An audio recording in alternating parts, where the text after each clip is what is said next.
Vamos a leer el Evangelio según San Mateo, en el capítulo 21, versículos 33 al 46. En aquel tiempo dijo Jesús a los sumos sacerdotes, y a los ancianos del pueblo: escuchen otra parábola. Había un propietario que plantó una viña, la rodeó con una cerca, cavó en ella un lagar, construyó una torre, la arrendó a unos labradores y se marchó lejos.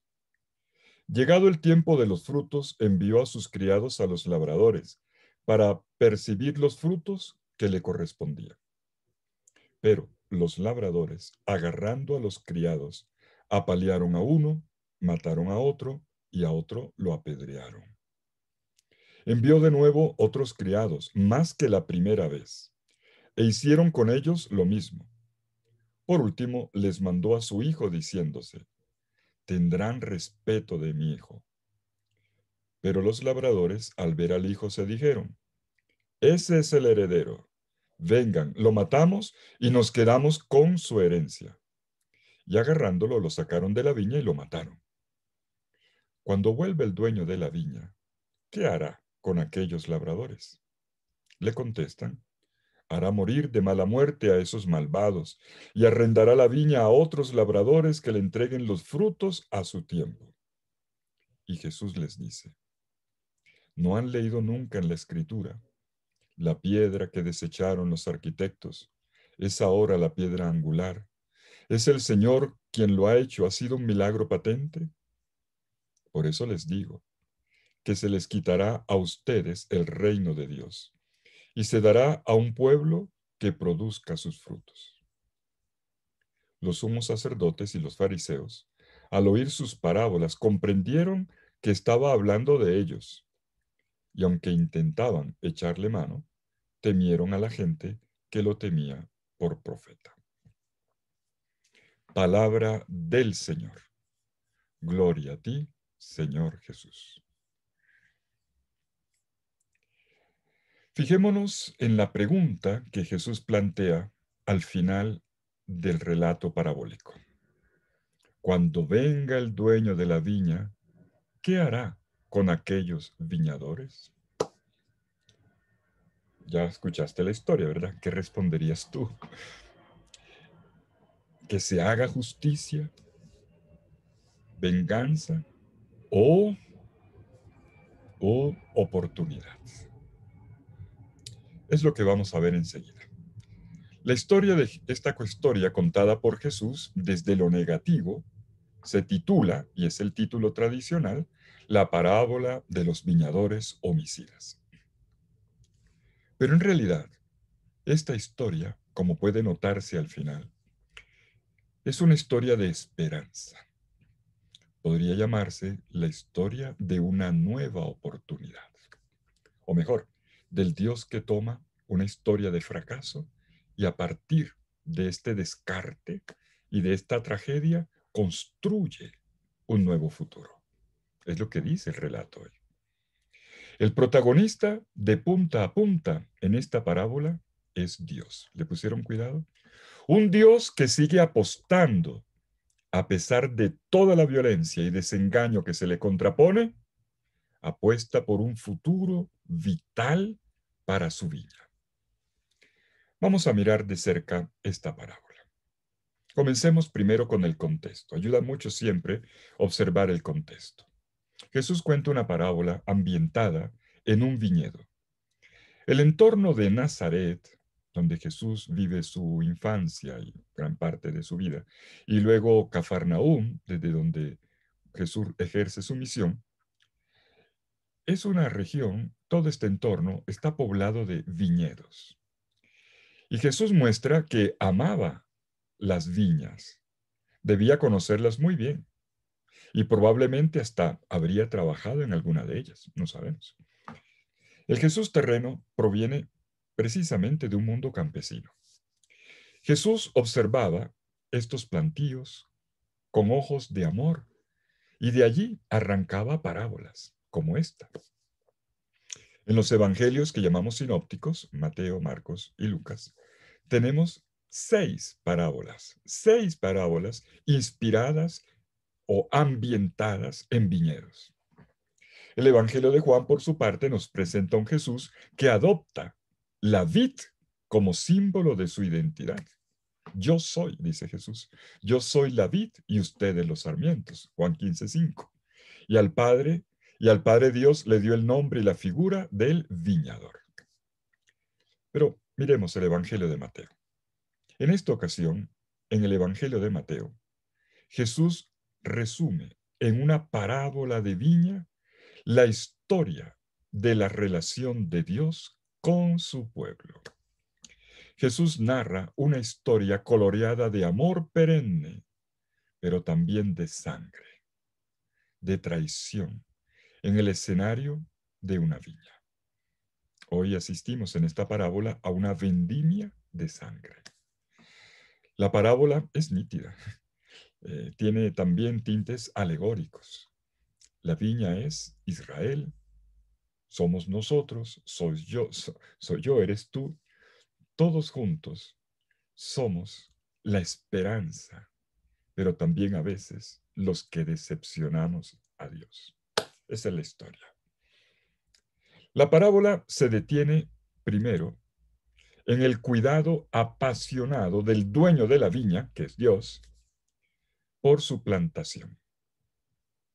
El dueño ha invertido mucho en su sembrado, en esta propiedad suya. La ha rodeado de una cerca, como un abrazo, ha excavado un lagar, ha levantado una torrecita de vigilancia y la ha confiado al cuidado de un grupo de trabajadores. Y la parábola avanza luego en un clima de amargura y de violencia. Por un lado, la nobleza de ánimo del dueño y por otro, el rechazo brutal y violento en dos ocasiones de los enviados por el dueño. Cuando llega el tiempo de los frutos, el dueño pues manda reclama lo que le pertenece, lo suyo. Cuando llegó el tiempo de los frutos. Y la respuesta es brutal. El patrón es tratado con desconsideración. Y él incluso arriesga la vida de su hijo, pensando que procediendo así se ganaría el respeto. Si no acaso la justicia, por lo menos el respeto. Dice el versículo 37 de este capítulo 21 de Mateo. A mi hijo lo respetarán. Pero no. Su gesto es incomprendido, manipulado en su contra y destrozado. Y es así como se escuchan las últimas palabras de los viñadores, palabras insensatas y sanguinarias en el versículo 38. Ese es el heredero, cuando ven al hijo, ese es el heredero, vengan, matémoslo y nos quedamos con la heredad. Es como si una voz primordial y brutal le dijera por dentro a los viñadores, toma el puesto del hijo, toma el puesto del otro, elimínalo, quédate tú con el campo, con su casa, con su mujer, con su dinero. Toma tú la herencia que le corresponde al hijo. Sé tú el más fuerte, el más cruel, el más vivo, el más astuto, y te volverás jefe. Es esa voz primordial dentro del corazón humano, malo a veces. Y la motivación para hacerlo es, como notamos en esta parábola, tener, quedémonos con la herencia. Ellos no son hijos, son empleados. Quieren colocarse en el lugar del hijo. Lo que quieren es tener, poseer, tomar, acumular. Colocarse en el lugar del hijo no para tener una paternidad, sino para tener una propiedad. Y esta embriaguez por el poder y por la plata es el origen, infelizmente, de las vendimias de sangre de nuestro planeta Tierra.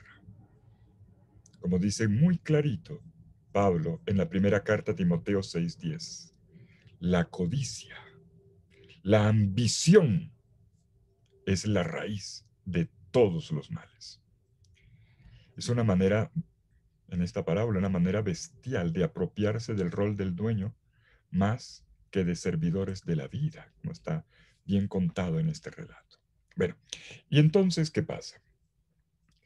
Lo más importante de este amor defraudado está en la conclusión. Y tenemos aquí un nuevo comienzo apoyado en un nuevo fundamento. La parábola concluye con una pregunta. ¿Qué hará el dueño de la viña después de la muerte de su hijo, después que le mataron al hijo? Más que sacar una moraleja, la parábola entrena a los oyentes en el discernimiento. ¿Tú qué harías en un caso como este, donde hay claramente una injusticia, un asesinato perpetrado con dolo, con mala intención? ¿Tú qué harías en el lugar del dueño de la, si estuvieras en el lugar del dueño de la viña? ¿Qué harías con quienes maltrataron a sus enviados 2 veces? Y que el tercer envío, cuando mandó a su propio hijo, se lo mataron y ellos se adueñaron de la propiedad. Entonces, es aquí donde llegamos al núcleo de nuestro evangelio. A la pregunta, ¿qué hará con aquellos labradores? La primera respuesta, que es una respuesta lógica, se escucha en la voz de los judíos. Que haga justicia. Es lógico.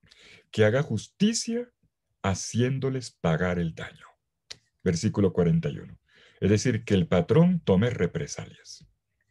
Ellos proponen una venganza ejemplar y que vengan después nuevos viñadores que paguen lo debido al patrón, como está en el contrato, que cumplan contrato.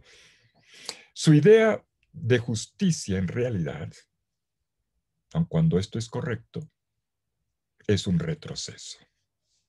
Ellos dan un paso hacia atrás como queriendo recuperar la situación anterior al delito. Y Jesús no está de acuerdo. Esto es lo sorprendente del relato de hoy.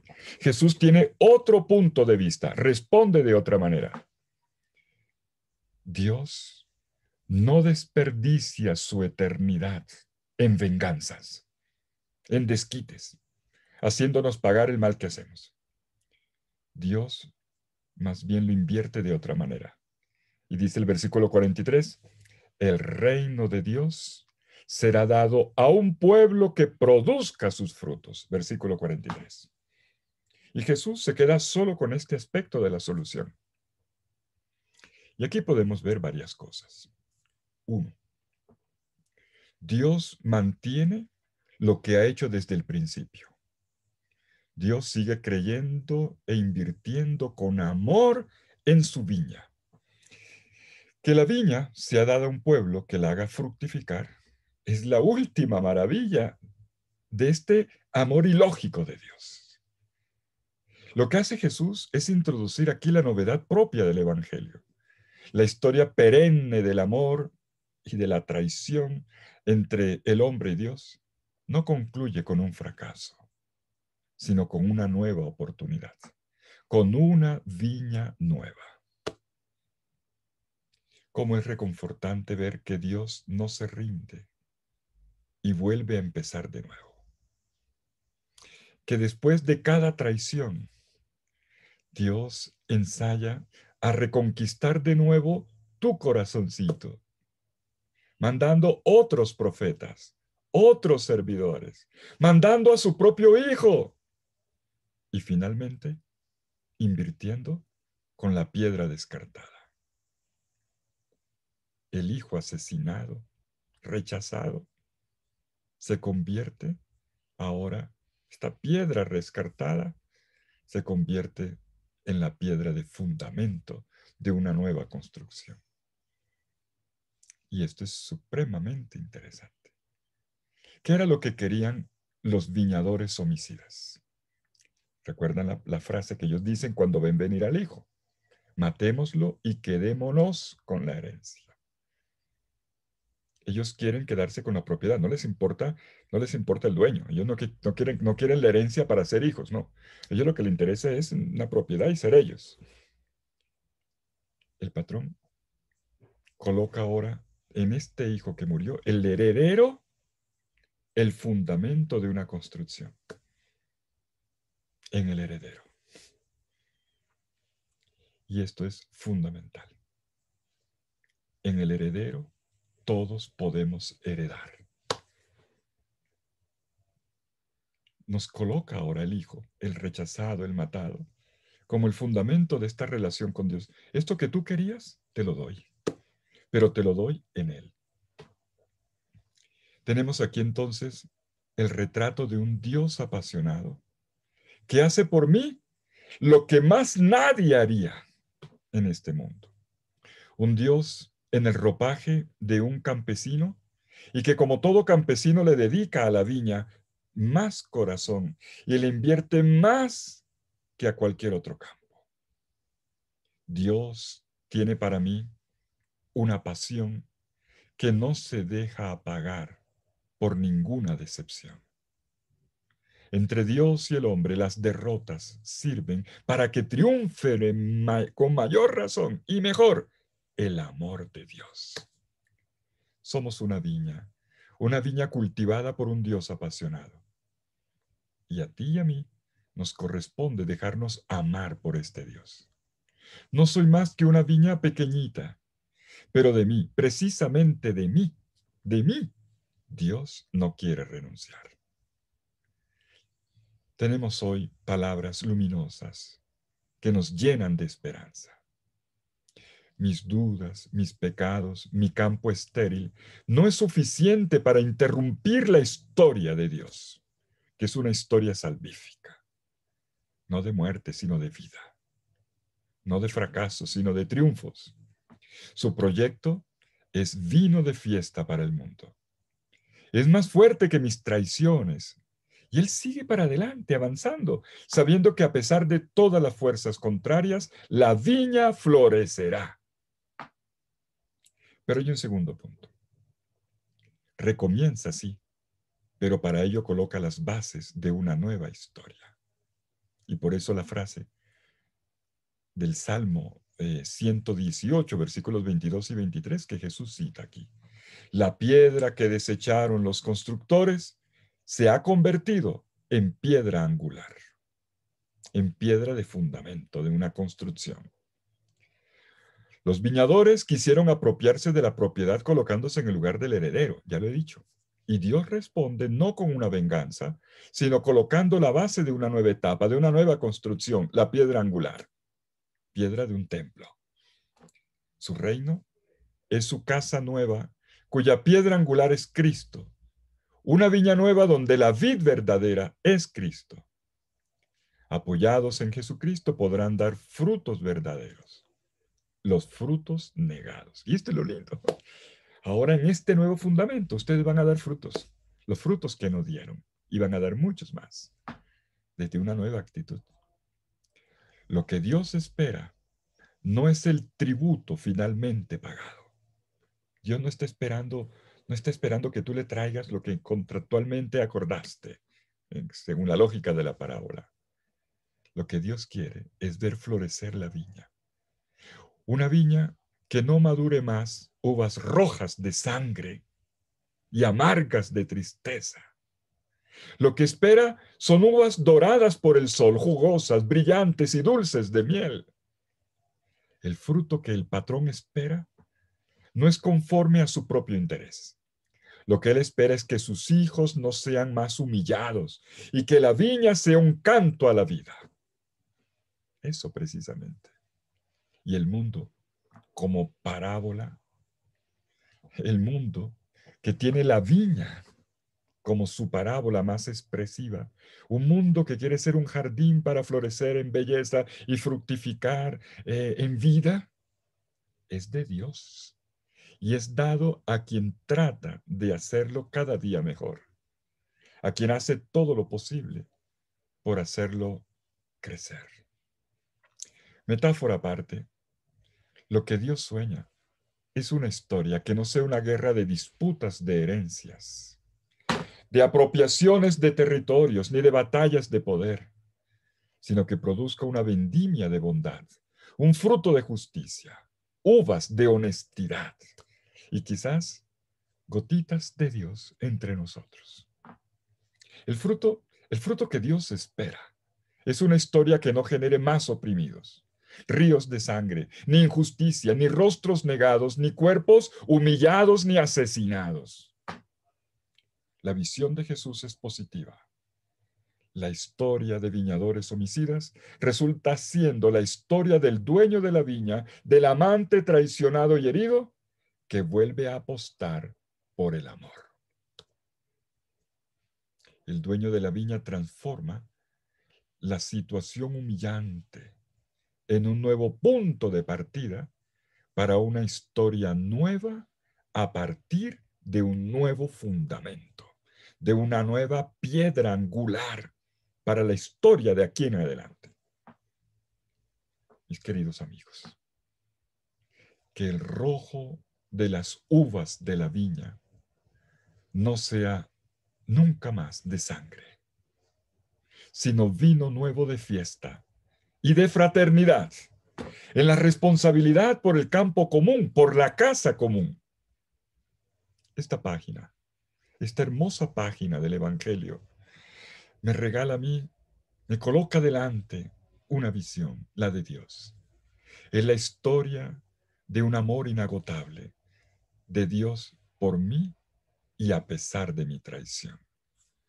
Una historia que no se resuelve con una derrota, ni con una venganza, ni simplemente con una aplicación de una justicia. Mi pecado no bloquea jamás el plan de Dios. Al contrario, precipita a Dios sobre mí para redimirme desde ahí. Está la verdadera justicia, justificación. Dios siempre va más allá de mí, va un paso adelante de mí. Y créanmelo, el resultado de la historia será bueno, será muy bueno. Para eso vino Jesucristo, para eso vino al mundo, aun cuando hayan matado al heredero. Él es la piedra desechada que se ha convertido en la piedra angular. Él es roca, Él es vid, Él es vino de fiesta. En mi Jesús me sacio, en mi Jesús me gozo, en Él crezco para llenar de vida los caminos del mundo.